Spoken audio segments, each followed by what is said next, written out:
Hello दोस्तों, स्वागत है मेरे यूट्यूब चैनल पर। मैं विनोद पारिक आपके लिए लेकर आया हूँ कैलेंडर की एक महत्वपूर्ण क्लास।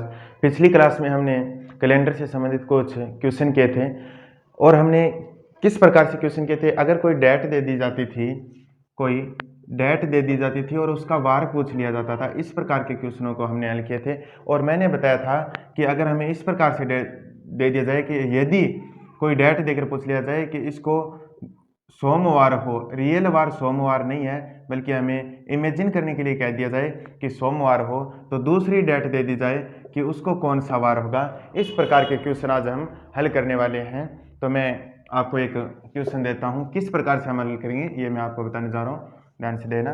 क्वेश्चन है, यदि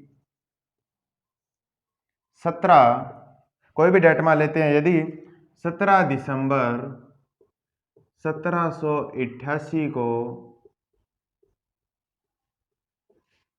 रविवार है, तो 21 नवंबर 1934 को कौन सा वार होगा? कौन सा वार होगा?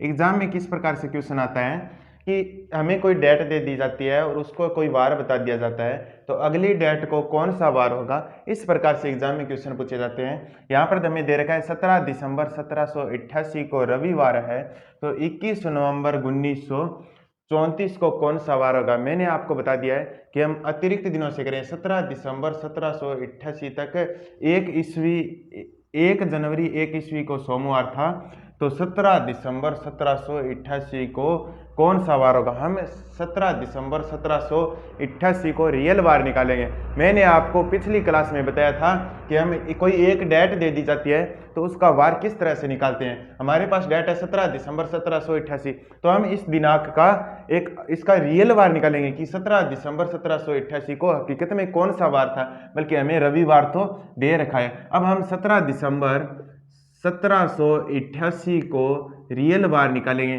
तो मैंने आपको बता दिया था कि 17 दिसंबर 1788 का रियल वार किस प्रकार से निकालेंगे। अगर एक डेट का दे दी जाती है और इसका रियल वार किस प्रकार से निकालें, जो सन है ना 1788, यहाँ तक 1787 साल तो पूर्ण हो चुके हैं, बल्कि 17 दिसंबर तक आए हैं, तो 1787 सालों तक अतिरिक्त दिनों को निकालेंगे। कितने अतिरिक्त दिन होते हैं, तो यहाँ पर हम क्या करेंगे, 1700 की शताब्दी को तो अलग कर लेंगे, बल्कि इन 87 को और अलग कर लेंगे। अब देखेंगे इन 87 सालों में लीप वर्ष कितने आ रहे हैं, तो इस पर लीप वर्षों को निकालने के लिए हम इन पर 4 का भाग देंगे, तो 4 दुए 8 और आगे 7 और 1 चौक 4 और 3 अतिरिक्त ये 81 लीप वर्ष ये 21 लीप वर्ष आ रहे। अब इनको जोड़ेंगे, 7 और 1 8, 8 और 2 10, यानी कि 108 वर्ष, 108 अतिरिक्त दिन आ रहे हैं।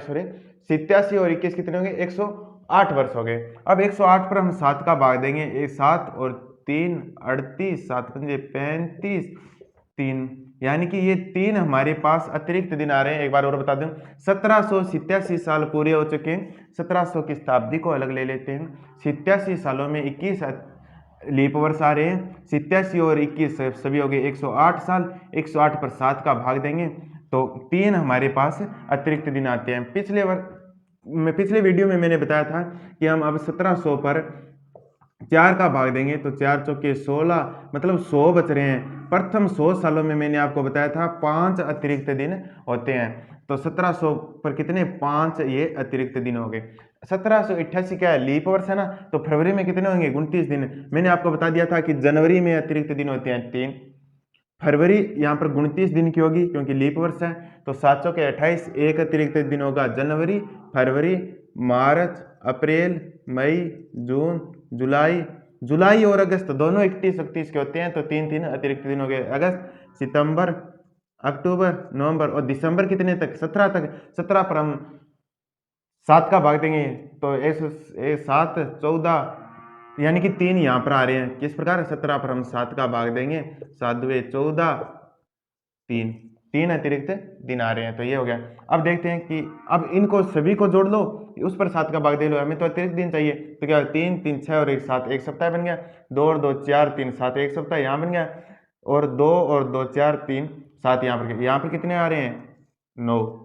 9 पर अब हम 7 का भाग देंगे ऐसा 7, यानी कि 2 अतिरिक्त दिन यहाँ पर। अब इन सभी को जोड़ लेंगे 2 2 और 5 और 3 8, यानी कि 10 टोटल दिन आ रहे हैं। 5 3 8 और 10 10 अतिरिक्त दिन। अब इन पर 7 का और भाग देंगे क्योंकि एक बार सप्ताह और बन रहा है। एक साथ 7 7 और 3 10, यानी कि 3 अतिरिक्त दिन आ रहे हैं। मैंने आपको बताया था कि रविवार 0, सोमवार 1, मंगलवार 2, बुधवार 3। तो ये हमारे पास कितने आ रहे हैं 3। 3 का मतलब बुधवार। 17 दिसंबर 1788 को रियल वार कौन सा होगा बुधवार। बुधवार रियल वार आ रहा है, हमें बता रहा है कि 17 दिसंबर 1788 को रविवार है। तो रियल वार से कितने, रविवार से बुधवार से गुरुवार शुक्रवार शनिवार और रविवार, मतलब 3 दिन आगे, यानी कि चौथा दिन दे रखा है। 4 दिन आगे का दे रखा है ना, बुधवार से 4 दिन आगे रविवार आता है। 4 दिन आगे कर लो या 4 दिन पीछे कर लो, 4 दिन पीछे भी रविवार है, 4 दिन आगे भी बुधवार है। रविवार हमें दे रखा है, बुधवार से 4 दिन आगे भी रविवार है और बुधवार से 4 दिन पीछे भी रविवार है। तो इस प्रकार से हमें इन 4 दिनों को याद रखना है। अब हम क्या करेंगे, 21 नवंबर 1934 को रियल वार निकालेंगे और उसे 4 दिन आगे कर दो या 4 दिन पीछे कर दो, वो हमारा क्वेश्चन का आंसर होगा। अब हमें देखना है कि 17 दिसंबर 1788 को हमने बुधवार निकाल लिया है, बल्कि हमें बता क्या रहा है रविवार। रविवार मतलब 4 दिन आगे बता रहा है, 4 दिन। अब हम क्या करेंगे, 21 नवंबर 1934 को रियल वार निकाल लेते हैं। चलो मैं यहाँ पर लिख देता हूँ, ये अगली तारीख है 21 नवंबर 1934। कितने 1933 साल पूरे हो गए। 1900 की शताब्दी को अलग कर लेते हैं, 33 को अलग कर लेते हैं। 33 में लीप वर्ष कितने आ रहे हैं, 8 चौके 32, 1 8 लीप वर्ष आ रहे हैं, 8 और 3 11, 1 4 41 साल हो रहे हैं। अभी हम 41 सालों के अतिरिक्त दिन निकालेंगे, तो हम इस पर क्या करेंगे 7 का भाग देंगे, 7 पंजे 35, कितने आ गए 6 यहाँ पर अतिरिक्त दिन आ रहे हैं। 1900 की शताब्दी है, 1900 पर हम 4 का भाग देंगे, 4 चौके 16, 200 प्रथम 4 चौके 16, यानी कि 300 आ रहे हैं, सॉरी 200 नहीं 300 अतिरिक्त साल। मैंने आपको बता दिया था कि प्रथम 100 सालों में 5 अतिरिक्त दिन, 200 सालों में 3 अतिरिक्त दिन, 300 सालों में 1 अतिरिक्त दिन, 400 सालों में 0 अतिरिक्त दिन। ये हमें याद रखना है, ठीक है। 300 सालों में कितना 1 अतिरिक्त दिन आ रहा है, ठीक है, यानी कि 1900 में 300 अतिरिक्त दिन आ रहे हैं, तो ये क्या हो गया 1 अतिरिक्त दिन हो गया। अब हमें 1934 क्या है, साधारण वर्ष है। साधारण वर्ष में फरवरी क्या होती है 28 की, यानी कि 0 के लिए फरवरी में अतिरिक्त दिन 0 होंगे। तो जनवरी में कितने हो गए 3, फरवरी में 0, जनवरी फरवरी मार्च अप्रैल मई जून जुलाई अगस्त सितंबर अक्टूबर। नवंबर में कितने दिन है 21, तो 21 पर 7 का भाग देंगे, कितने अतिरिक्त दिन आएंगे 0। अब हम इनमें देख लेते हैं, 2 और 2 4 3 7 सप्ताह बन गया, और कितने 3 3 6 3 9 3 12 2 14 14 और 3 17, 14 और 3 17। 17 पर अब हम 7 का भाग देंगे, 7 दुए 14, कितने बच रहे हैं 3 3 यहाँ पर हो गए, 3 और 1 4, 4 और 6 10 10 यहाँ पर क्या आ रहे हैं अतिरिक्त दिन। अब एक सप्ताह और बन रहा है, तो 7 का भाग देंगे, एक साथ 7 3 3 मतलब बुधवार। 21 नवंबर 1934 को रियल वार आ रहा है बुधवार। हमने निकाल लिया है कि 21 नवंबर 1934 को कौन सा वार आ रहा है बुधवार। तो बुधवार से हमें क्या करना है, 17 दिसंबर 1788 को ही बुधवार था। ये जरूरी नहीं है कि यहाँ पर ये तो आ गया संयोगवश डेट आ गई, अगर ये जरूरी नहीं है, यहाँ पर मंगलवार भी हो सकता है, बृहस्पतिवार 4 दिन आगे 3 दिन आगे पीछे कुछ भी हो सकता है, पर ये तो बुधवार सेम आ गया, कोई दिक्कत नहीं है, तो हम सेमवार लिख देंगे, ये बात नहीं है। हमें क्या करना है, बुधवार आ गया, तो ये हमारा 17 दिसंबर 1788 को कौन सा वार है बुधवार। बुधवार से हमें 4 दिन आगे दे रखा है रविवार, तो यहाँ पर भी हम बुधवार से 4 दिन आगे कर देंगे तो रविवार हो जाएगा। अब देखिए यहाँ पर बुधवार आ गया, यहाँ पर 21 नवंबर 1934 को ये बुधवार आ गया, चलो कोई ना। अगर यहाँ पर 20 नवंबर 1934 होता तो यहाँ पर क्या आ जाता, मंगलवार आ जाता ये दिन पहले, तो इससे हम 4 दिन आगे करते तो शनिवार हो जाता। इस प्रकार से हमें करना है कि इस, अब एक बार और बता देता हूँ, हमारे पास क्वेश्चन किस प्रकार से होगा। ये क्वेश्चन दे रखा है कि यदि 17 दिसंबर 1788 को रविवार है, तो 21 नवंबर 1934 को कौन सा वार होगा? तो हम क्या करेंगे, 17 दिसंबर 1788 को हमने रियल वार निकाला, फिर ये कितने दिन आगे पीछे दे रखा है उसको देख लेंगे, फिर जो आगे डेट दे रखी है उसका रियल वार निकालेंगे और उसे उतने ही दिन आगे या पीछे कर देंगे जो हमें क्वेश्चन में दे रखा है। तो इस प्रकार से हमने 21 नवंबर 1934 को बुधवार आ गया, इससे हमने 4 दिन आगे कर दिया तो रविवार आ रहा है। तो इस क्वेश्चन का आंसर क्या हो जाएगा, यदि 17 दिसंबर 1788 को रविवार है तो 21 नवंबर 1934 को रविवार ही होगा। इस प्रकार से क्वेश्चन एग्जाम में पूछे जाते हैं। अब हम क्या करेंगे, एक टाइप का क्वेश्चन और पूछा जाता है एग्जाम में, प्रायिकता वाले क्वेश्चन पूछे जाते हैं, जो मैंने पिछले वीडियो में चर्चा भी की थी। आज हम प्रायिकता से संबंधित जितने भी महत्वपूर्ण क्वेश्चन बने हैं वो मैं आप सभी को बताने वाला हूं कि किस प्रकार से क्वेश्चन पूछे जाते हैं। अब हम अगले वाले क्वेश्चन करने वाले हैं प्रायिकता से संबंधित।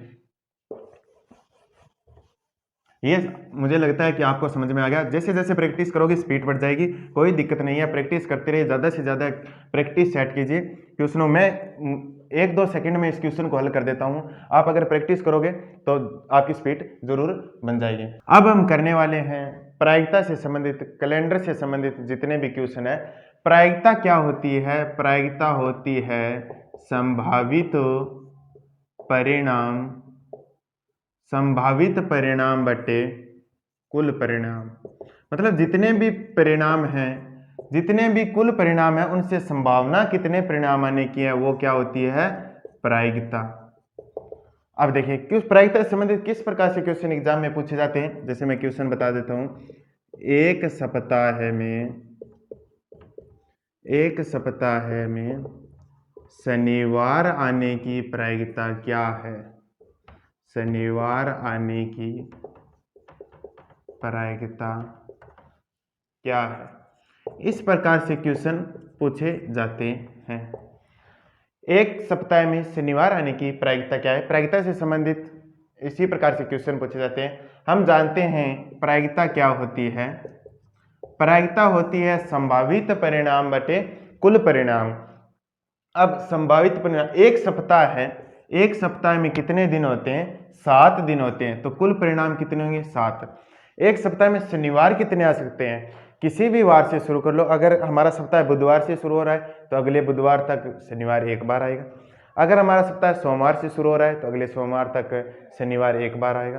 किसी भी वार से शुरू हो, शनिवार एक ही बार आएगा। एक सप्ताह में शनिवार एक ही बार आएगा, तो शनिवार आने की प्रायिकता क्या हो जाएगी? 1/7। एक सप्ताह में शनिवार आने की प्रायिकता क्या हो जाएगी? 1/7। अब प्रायिकता से संबंधित एक अगला क्वेश्चन और क्या है?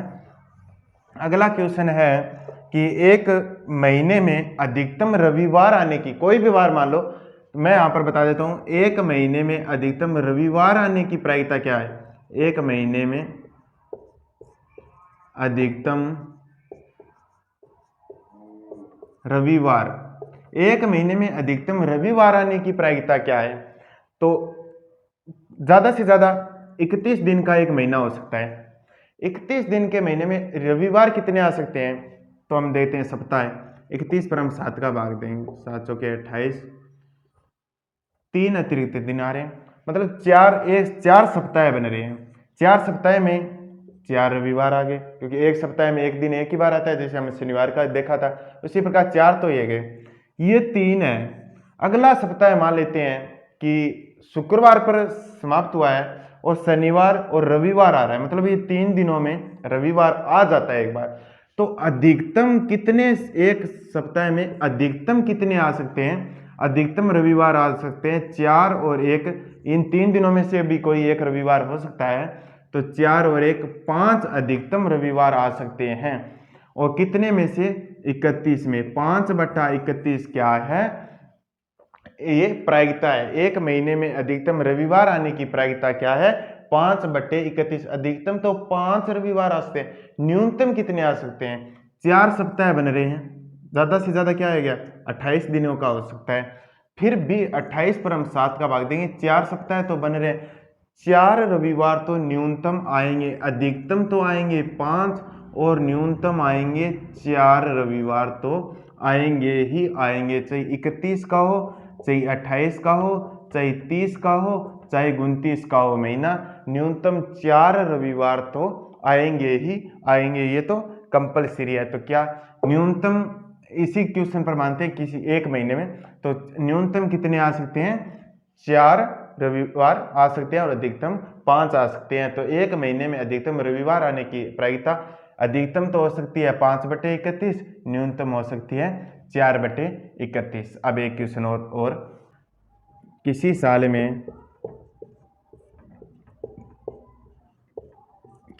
में 29 तारीख आने की प्रायिकता क्या है, 29 तारीख आने की प्रायिकता क्या है। अगर साल साधारण वर्ष है, अगर साल साधारण वर्ष है तो क्या होगी, 11/365 होगी प्रायिकता। अगर वर्ष लीप वर्ष है तो कितनी होगी, 12/365 होगी प्रायिकता। किस प्रकार से होगी, साधारण वर्ष में फरवरी कितने दिनों की होती है, 28 दिनों की। मतलब फरवरी कहाँ तक होती है, 28 फरवरी को ही ये महीना खत्म हो जाता है। तो इस महीने में 29 फरवरी नहीं आती है। 12 महीनों में, साधारण वर्ष में सिर्फ 11 महीनों में ही फरवरी 29 दिनों की होती है, यानी कि 29 तारीख आती है। बल्कि लीप वर्ष में 29 दिनों की फरवरी होती है तो 29 तारीख भी आती है, यानी कि 12 महीनों में 29 तारीख आती है। अगर न्यूनतम फरवरी आने की प्रायिकता पूछ ली जाए, यानी कि 29 तारीख आने की प्रायिकता पूछ ली जाए तो 11/365 होगी। लीप वर्ष में अधिकतम होती है तो अधिकतम 29 तारीख आने की प्रायिकता पूछ ली जाए तो 12/365 होगी। लगभग हमने कैलेंडर से संबंधित सभी महत्वपूर्ण क्वेश्चन कर लिए जाते हैं और कोई भी क्वेश्चन नहीं बचा है।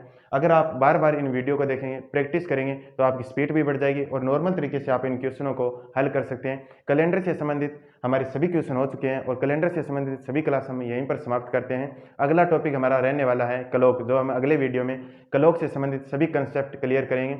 बने रहिए हमारे साथ और कंटिन्यू वीडियो को देखते रहिए। अपने माता पिता, बड़े बुजुर्गों और अन्नदाताओं का सम्मान करें। जय हिंद, जय भारत।